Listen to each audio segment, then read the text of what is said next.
Pia Podcast, en tus oídos un podcast en español de Pia Podcast. Para ti que estás feliz con tu bendición de 5 años. Y para ti que la mayor bendición son los anticonceptivos. Que no existe uno 100% seguro. Para ti es Vibra en las mañanas, el show de la radio para entender lo que a todos nos pasa. Yo sé que muchos llevamos ya varias semanas con una carga de información sobre el coronavirus impresionante. Chismes también que salen y uno a veces le queda la duda de qué es verdad, qué no es verdad, por qué lado guiarme, cómo está el tema, por ejemplo, en Colombia y todo esto. Y por eso, a esta hora quiero contarles que estamos con el doctor Carlos Pérez. Él es infectólogo del Hospital La Samaritana y el doctor Carlos hoy nos va a ayudar a resolver varias dudas a propósito del coronavirus. Doctor Carlos, bienvenido a Vibra en las Mañanas. Doctor. Hola, ¿cómo están? Muy buenos días a todos. Hola, Doc, bienvenido. Doc, primera pregunta e importantísima, que mucha gente dice, venga, pero el coronavirus ya dicen que en Europa, en Estados Unidos, en muchos países, en Brasil, ¿por qué no ha llegado a Colombia? Ahora la gente está preocupada porque no ha llegado acá. ¿Por qué no ha llegado acá? Hay muchos escépticos, incluso que dicen, es que están escondiendo los casos en Colombia. Sí, yo creo que es muy importante que precisemos varias cosas. La primera es que es clave entender que una cosa es que no se haya detectado y otra cosa es que no esté circulando. Muy probablemente este virus está circulando en varias partes del mundo que no se ha detectado, sino que como la mayoría de veces los síntomas que produce son mínimos o no produce síntomas, pues no se ha detectado. Los casos más detectados son personas que tienen síntomas, que tienen un nexo con un viaje a las zonas donde están los enfermos o que tienen un criterio de gravedad. Pero una cosa es detectarlo y otra cosa es que esté circulando. Yo pienso que nosotros no tenemos casos sintomáticos graves que hayamos detectado el coronavirus. Doc, ¿cómo hace uno para diferenciar actualmente? Porque también nuevamente empieza un tema como de psicosis o todo el cuento. ¿Cómo hace uno para diferenciar que tengo una gripa normal o lo que podrían ser los síntomas del coronavirus? ¿O hay forma de diferenciar eso?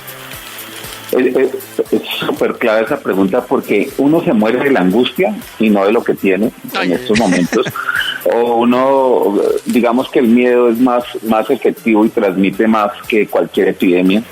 Y lo que hemos visto es que siempre se registran los casos de 2 casos nuevos en Argentina, un caso, pero no han dicho la cantidad de casos que ya están recuperados y que se volvieron a su casa. Oye, eso es cierto. Muchísimos más casos, los que ya están otra vez en su casa recuperados, que los casos nuevos que están sucediendo. En China, cada vez hay menos casos y más personas en su casa, ya los hospitales se están desocupando y ya la gente está tratando de tomar la normalidad, pero nosotros seguimos vendiendo en las redes sociales el miedo. Usted sabe que eso da clics, usted sabe que eso da likes, usted sabe que las teorías conspirativas seducen y no estamos hablando de la realidad.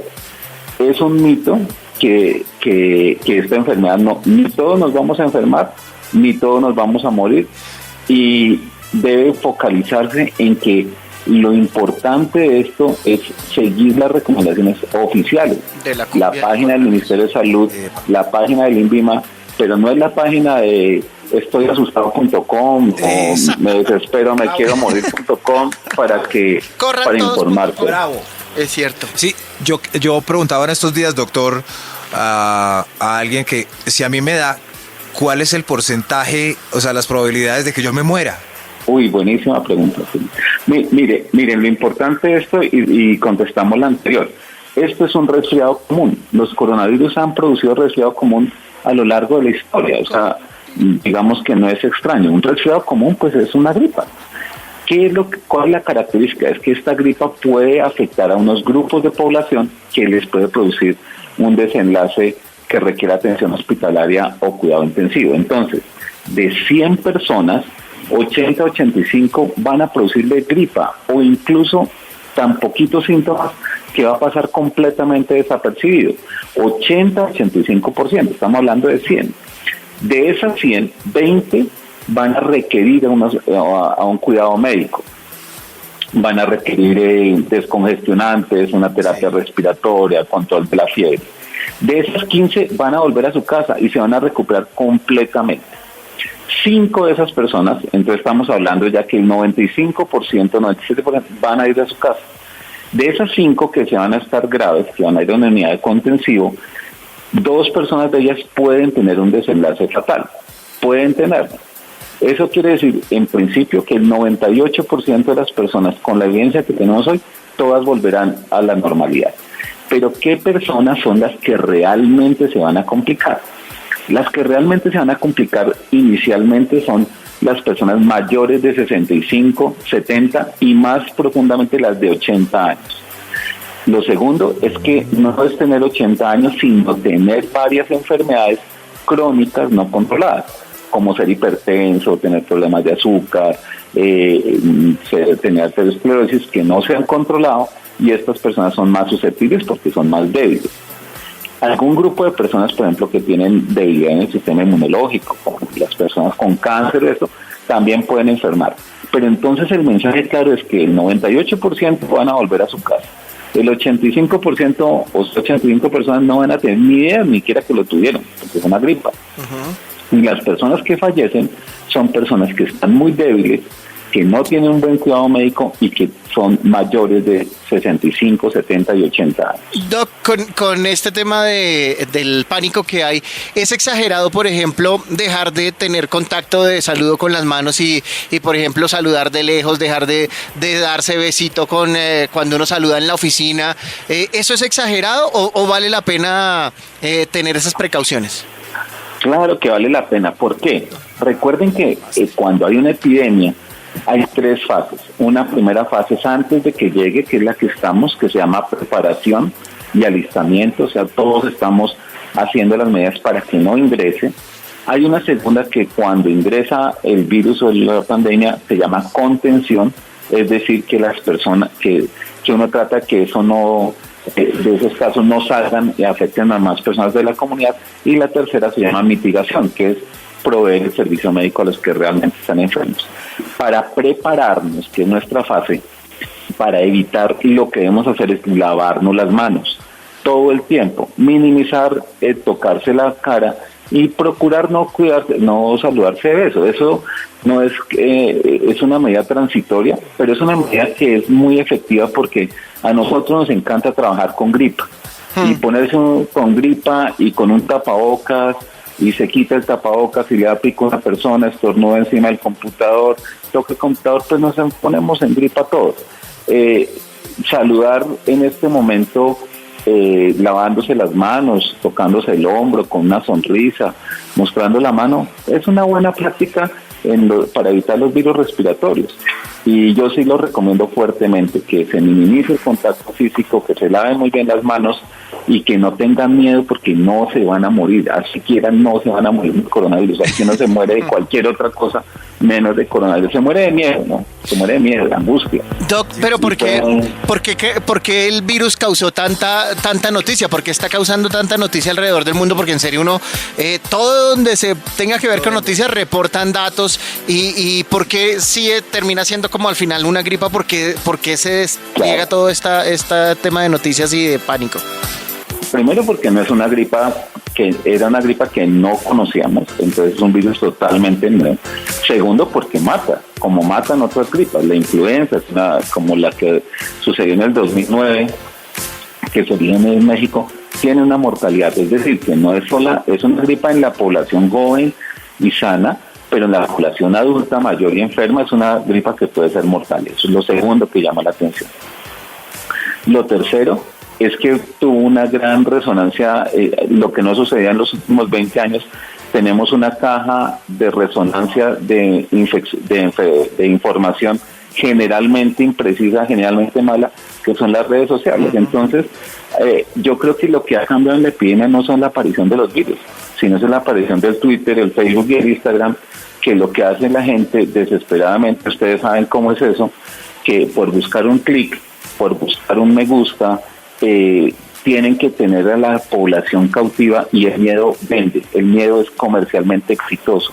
Entonces, no es que minimicemos, no es que no estemos preparados, y tenemos que estar preparados, porque puede ser una enfermedad que afecta no a ustedes como jóvenes, sino a sus papás o a sus abuelos, y tenemos que prepararnos para cuidarlos a ellos, y es una prioridad hacerlo, pero tampoco seguir y perpetuar los mensajes negativos. Transformemos a contagiar de lo positivo, como lavarnos las manos. Esas son las campañas institucionales buenísimas. Ayuden a hacer eso. Doc, ¿cuáles son los síntomas si yo tengo en estos momentos gripa y lo estoy escuchando, hay síntomas particulares que me diferencian de una gripa normal a poder tener el coronavirus? La mayoría de veces va a ser esa gripa que usted siente, y puede ser coronavirus, como puede ser cualquiera de otros de los cientos de virus que producen resfriado común. Lo que complica es que pacientes tengan fiebre, pero fiebre documentada, no como a lo colombiano, que la fiebre interna, que es que me siento acalorado. No, fiebre medida por un termómetro, que la fiebre sea documentado, que sea persistente, es decir, que dure varios días, y que se acompañe de dificultad para respirar, de ahogo. Es decir, que una persona se está sentada y dice, no puedo respirar bien, y aumenta la frecuencia de respirar y siente esa sensación de ahogo. Si la fiebre es persistente y tiene dificultad para respirar, ahí es donde se debe ir al médico. Pero, ojo, la fiebre tiene que ser documentada con termómetro, no con sensación, y tiene que ser persistente, es decir, que son varios días con fiebre y la sensación de dificultad para respirar. Esa es la clave para ir al médico. Doc, hay una pregunta que hacen a través de WhatsApp y dice que si le podemos preguntar a usted lo siguiente. Dice, soy una persona de 32 años y tengo una enfermedad autoinmune y recibo medicamentos inmunodepresivos y biológicos. ¿Qué riesgo tengo? Pues en la literatura que tenemos disponible no hay mucha información acerca de eso. Sin embargo, suponemos que las personas que reciben tratamientos que disminuyen las defensas pueden ser más susceptibles. En ellos, y especialmente pues al oyente, es fortalecer el lavado de manos, pero no solamente ellas, sino las personas que la cuidan y las personas de su familia. Y no es necesario andar con tapabocas. Eso es una... iba a decir una palabra inapropiada. Iba a decir pendejada, y yo se la digo por usted.